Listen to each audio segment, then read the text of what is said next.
Selain ditemukan data ganda eksternal maupun internal dalam proses verifikasi administrasi yang dilakukan oleh KPU Palembang terhadap para bakal caleg yang telah mendaftar melalui partai politik beberapa waktu lalu, KPU Palembang masih banyak temukan data persyaratan bacalek yang belum lengkap.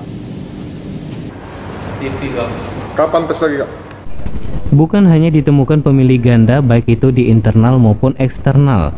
Dari proses verifikasi administrasi yang dilakukan oleh KPU Palembang, banyak ditemukan bakal calon legislatif belum melengkapi berkas persyaratan. Di antaranya banyak berkas yang masih dalam bentuk fotokopi dan belum dilegalisir, sehingga KPU Palembang pun akan mengembalikan seluruh hasil temuan tersebut ke partai politik untuk dilakukan perbaikan melalui aplikasi Silon.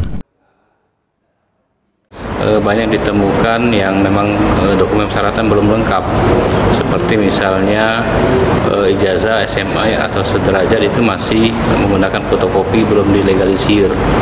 Kemudian ada yang surat kesehatan yang tidak bukan dari rumah sakit pemerintah, itu masih belum memenuhi syarat.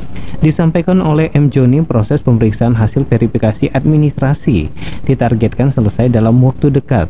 Selanjutnya akan ada masa perbaikan dari partai politik dari tanggal 26 Juni hingga 9 Juli mendatang. Firman Hidayat, PAL TV.